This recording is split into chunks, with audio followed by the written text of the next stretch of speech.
కానీ మీకు ఒక మాట చూపెట్టాలి, నేను కూడా ఒక వీడియో తెచ్చిన. పంటల కొనుగోలు విషయంలో కాంగ్రెస్ పార్టీ ప్రతిపక్షంలో ఉన్నప్పుడు ఏం చెప్పింది, వ్యవసాయం గురించి ఏం చెప్పిందో ఒక్కసారి ఆ వీడియో ప్లే చేయాలని మా తమ్ముళ్ళని నేను కోరుతా ఉన్నా. నేను అడుగుతున్నా, నరేంద్ర మోడీ ఒట్లు కొనేది ఉంటే నువ్వేమన్నా బ్రోకర్ గాడివి, దళారీ పని చేస్తావా? రాష్ట్ర ప్రభుత్వం దగ్గర డబ్బులు లేవా? 2.5 లక్షల కోట్ల రూపాయల బడ్జెట్ ఉన్నప్పుడు రైతుల దగ్గర కొనాల్సింది నువ్వు. ఇక్కడున్న పేదలు, ఇక్కడున్న రైతులు, ఇక్కడున్న యువకులు, ఇక్కడున్న మహిళలు, ఇక్కడున్న దళితులు, గిరిజనులు, బలహీన వర్గాల బిడ్డలు నీకు ఓటేసి నిన్ను ముఖ్యమంత్రిని చేస్తే నువ్వు కొనకుండా మోడీ కొనాలి, బోడిగాడు కొనాలి అని మోకాలకు బోడిగుండుకు లింకు పెట్టి మాట్లాడుతుండే రాష్ట్ర ముఖ్యమంత్రి. ఒట్లు కొననప్పుడు నీకు గద్దె మీద ఉండే అధికారం లేదు కేసీఆర్. నేను ఈ వేదిక మీద నుంచి మా పెద్దల అనుమతితో చెప్తున్నా, 10,000 కోట్ల రూపాయలు మాకి, మా కాంగ్రెస్ పార్టీ చివరి గింజ వరకు వరి ధాన్యం కొంటుంది, విదేశాలకు ఎగుమతి చేసి రైతులకు గిట్టుబాటు ధర, మంచి ధర 1960 రూపాయలే కాదు 500 రూపాయల అదనపు బోనస్. ఛత్తీస్గఢ్ లో ఎట్లయితే మా భూపేష్ బఘేల్ ముఖ్యమంత్రి ఇస్తుండో 500 రూపాయల అదనంగా బోనస్ ఇస్తాం. ఇప్పుడు ఏం మాట్లాడిండో విన్నారా? ముఖ్యమంత్రిని పట్టుకొని ఆ రోజు కేసీఆర్ గారిని పట్టుకొని బ్రోకర్ అన్నాడు. నువ్వేమన్నా బ్రోకర్వా? మోడీ కొంటేనే నువ్వు కొంటావా? 2.5 లక్షల కోట్ల బడ్జెట్ ఉంది, ఎందుకు కొనవు వడ్లు అన్నాడు. కొన్నాడా మరి మొన్న వడ్లు? కొన్నాడా కొనలేదా? మక్కలు కొన్నాడా? ఎన్ని రోజులు ఎదురు చూపులు? 60 రోజులు. నిన్నగాక మొన్న క్యాబినెట్లో నిర్ణయం తీసుకున్నాడు. ఏం నిర్ణయం తీసుకున్నాడు? మోడీ ఎంత కొనమంటే గంతే కొంటా, మోడీ నాకు ఎంత కోటా ఇస్తే గంతే కోటా. ఇప్పుడే తెలియదు మీకు, వచ్చే సీజన్లో తెలుస్తుంది. ఇప్పుడు తెలియదు మనకు, వచ్చే సీజన్లో రైతులకు అర్థమవుతుంది రేవంత్ రెడ్డి గారు తీసుకున్న నిర్ణయం. ఇవాళ ఆయన మాట్లాడిన మాటలు మీరు విన్నారు. 10,000 కోట్ల రూపాయలు ఇస్తే చివరి గింజ దాకా మేమే కొంటాం, ప్రతి పంటకు బోనస్ ఇస్తాం. పత్తికి బోనస్, శనగలకు బోనస్, కందులకు బోనస్, జొన్నలకు బోనస్, వడ్లకు బోనస్, మక్కలకు బోనస్, అన్నిటికీ 500 రూపాయల బోనస్ ఇస్తాం. అట్లాగే వడ్లల్లో కూడా ఆ రోజు చెప్పలే, దొడ్డు వడ్లకి ఇస్తా అన్నాడు, సన్న వడ్లకి ఇస్తా అన్నాడు. కానీ ఇవాళ పరిస్థితి ఏంది? దేనికన్నా బోనస్ వస్తుందా? బోనస్ బోగస్ అయిపోయింది. వడ్లు కొనుడు లేదు, మక్కలు కొనుడు లేదు, పంటలు లేదు. ఆఖరికి మోడీ చెప్పినట్టు ఆయన ఎంత కొనమంటే ఎంత కోటా ఇస్తే అంతకే కొంటా అంటున్నాడు ముఖ్యమంత్రి రేవంత్ రెడ్డి. మరి ఇవాళ నేను కూడా అనొచ్చు, నువ్వు బ్రోకర్వా అని నేను కూడా మాట్లాడచ్చు. కానీ నేనేమంటున్నా అంటే దయచేసి మీరు ఆలోచించండి. ఇట్లాంటి దుర్మార్గమైన ముఖ్యమంత్రి, రైతులను ఏడిపిస్తున్న ముఖ్యమంత్రి, ఆయనను ఎన్ని రకాలుగా తిట్టినా తప్పు లేదు. కానీ సంస్కారం అప్పుడప్పుడు అడ్డం వస్తుంది. ఎందుకంటే ఆయన కూర్చున్న కుర్చీ ఉంటుంది. కాబట్టి నేను ఆయన ఏం తిట్టను. కానీ ఒకటి మాత్రం అడుగుతా, మరి అలా రేవంత్ రెడ్డి గారు మోడీ ఏదైతే కోటా ఇస్తాడో ఆ కోటా మందమే నేను కొంటా అంటున్నావు. మరి నువ్వేం చేస్తావు?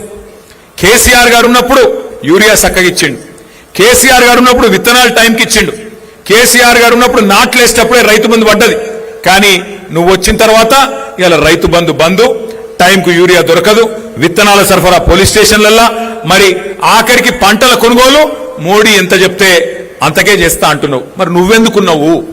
నీ దగ్గర మరి ఇంత పెద్ద బడ్జెట్ ఎందుకు? నువ్వెందుకు? నీకు ఆ పదవి ఎందుకు అని నేను అడుగుతా ఉన్నా. ఈ సందర్భంగా ఒక మాట మాత్రం పక్కా, కేంద్రం మీద ఇన్ని రోజులు డైలాగులు కొట్టిండు, చివరి గింజ దాకా కొనకపోతే యుద్ధం చేస్తా, పొడి చేస్తా అన్నాడు మొన్న ముఖ్యమంత్రిగా. ఇంతకుముందు చెప్పిన మాటలేమో ప్రతిపక్షంలో ఉన్నప్పుడు 2021-22లో చెప్పిండు. ఈ మధ్యన 4 డైలాగులు కొట్టిండు, అవి కూడా మీకు చూపెడతా. ముఖ్యమంత్రిగా కొట్టిన డైలాగులు పెట్టాలమ్మా. ఇది ముఖ్యమంత్రిగా మాట్లాడిన. ఈనాడు కిషన్ రెడ్డి గారికి విజ్ఞప్తి చేస్తున్నా, తక్షణమే తెలంగాణ రాష్ట్ర ప్రభుత్వం సేకరించిన వడ్లు, తడిసిన ధాన్యంతో సహా కేంద్ర ప్రభుత్వంతో కొనిపించాలి. మా మొక్కలు, మా జొన్నలు, మా పొద్దుతిరుగుడు ఇత్తనాలు కేంద్ర ప్రభుత్వం కొనుగోలు చేయాల్సిందే. ఆ బాధ్యత కిషన్ రెడ్డి గారు తీసుకోవాల్సిందే. తడిసినవైనా మిగతావైనా మొక్కలైనా ఈ ఇత్తనాలు కొనాలన్నా లేకపోతే ఈ ధాన్యం కొనాలన్నా కేంద్ర ప్రభుత్వం ముందుకు రావాలి. పంటల కొనుగోలు కూడా ఇందాక ఉత్తమ్ గారు చెప్పినట్టుగా కేంద్ర ప్రభుత్వం యొక్క విధి విధానాలకు అనుగుణంగానే తెలంగాణ రాష్ట్రంలో కూడా భవిష్యత్తు పంటల కొనుగోళ్లు ఉంటాయి. కేంద్ర ప్రభుత్వం యొక్క విధి విధానాలకు అనుగుణంగానే తెలంగాణ రాష్ట్రంలో కూడా భవిష్యత్తు పంటల కొనుగోళ్లు ఉంటాయి. అందుకే ఈనాడు కిషన్ రెడ్డి ఏమన్నాడు మొన్న? చివరి గింజ దాకా కొనాలి. కొనకపోతే కిషన్ రెడ్డి సంగతి చూస్తా, కేంద్ర ప్రభుత్వ సంగతి చూస్తా, ఇది చేస్తా అది చేస్తా అని చెప్పి తీస్మార్ ఖాన్ డైలాగులు కొట్టిండు మొన్నటిదాకా. ఇప్పుడేమంటున్నాడు? లేదు లేదు కేంద్రం మీద యుద్ధం చేస్తా, పొడి చేస్తా, నరికేస్తా అన్నాడు. ఇలా అదేం లేదు, ఆఖరికి నువ్వు ఎంత అంటే అంతనే బాంచనని చెప్పి ఇలా బుడ్డర్ ఖాన్ మాటలు మాట్లాడుతున్నాడు రేవంత్ రెడ్డి. అందుకే నేను అనేది, మనమే మళ్ళీ విజృంభిస్తే తప్ప, మనమే మళ్ళీ కదం దొక్కితే తప్ప ఈ ప్రభుత్వం మారదు, వాళ్ళ ఆలోచన విధానం మారదు. ఒక మాట మాత్రం నేను మీకు చెప్పాలా, ఇవాళ ఏ కాంగ్రెస్ వాడైనా, మీ ఎమ్మెల్యే నాగరాజ్ అయినా, రేవంత్ రెడ్డి అయినా, అందరూ ఒకటి అబద్ధం నేర్చుకున్నారు, మంచి డైలాగ్ నేర్చుకున్నారు. ఏమైందా పథకాలు ఎందుకు అమలు చేస్తలేరు అంటే, మొత్తం అప్పులపాలైపోయింది, ఆగమైపోయింది, మేమేం చేస్తాం, మా చేతిలో షిప్ ఉన్నది, ఏం చేయాలి, ఏడికెళ్ళి చేయాలి అని మాట్లాడుతున్నారు. ఒక మాట దయచేసి మీరందరూ కూడా మనసుకి ఎక్కించుకోవాలి, ఊర్లలో చెప్పాలి, చర్చ పెట్టాలి. ఎస్ అనుకుందాం, ఒక్క నిమిషం నువ్వు మీరు చెప్పే అబద్ధం ఒక్క నిమిషం నిజమే అనుకుందాం. కేసీఆర్ అప్పుల పాలు చేసిపోయిండు అంటారు మీరు. వెనకటికి ఎవడో ముఖం బాగా లేకపోతే అద్దం బల్ల కొట్టుకున్నాడట. అట్లా వీళ్ళు కూడా పాలన చేతగాక, పరిపాలించేది చేతగాక, నడిపే దమ్ము లేక, పథకాలిచ్చే తెలివి లేక ఇలా కేసీఆర్ గారిని బదనాం చేస్తున్నారు. కానీ ఒక నిమిషం మీరు చెప్పేది నిజమే అనుకుందాం, దబ్బన నిజమే అనుకుందాం.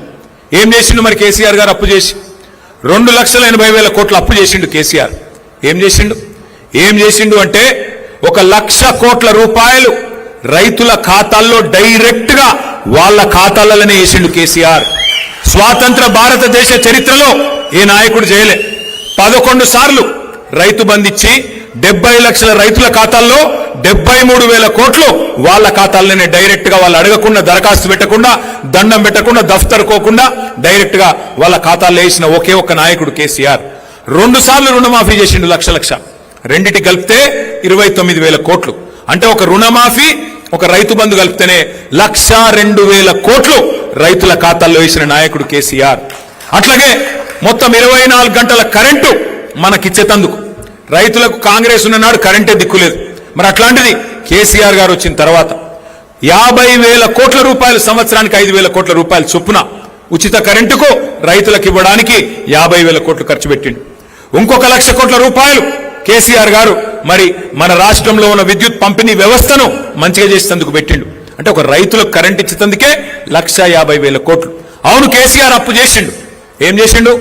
రైతులకు బ్రహ్మాండంగా కాళేశ్వరం అనే ప్రాజెక్టు కట్టి 40 లక్షల ఎకరాలకు నీళ్లిచ్చి తెలంగాణలో ఒక్క రంగారెడ్డి మహబూబ్ నగర్ జిల్లా తప్ప 8 జిల్లాలకు ఇవాళ కాళేశ్వరంతోని నీళ్ల వల్ల లాభం జరిగింది. హైదరాబాద్ తాగునీటితో సహా కాళేశ్వరం ప్రాజెక్టు వల్ల 1,00,000 కోట్లు పెడితే 8 జిల్లాలకు లాభం జరిగింది, పాత 8 జిల్లాలకు. అట్లాగే కేసీఆర్ అప్పు చేసిండు, నిజమే అనుకుందాం. 1022 గురుకుల పాఠశాలలు పెట్టిండు కేసీఆర్. 1 కాదు 2 కాదు, మన పిల్లలకు 6.5 లక్షల మంది పిల్లలకు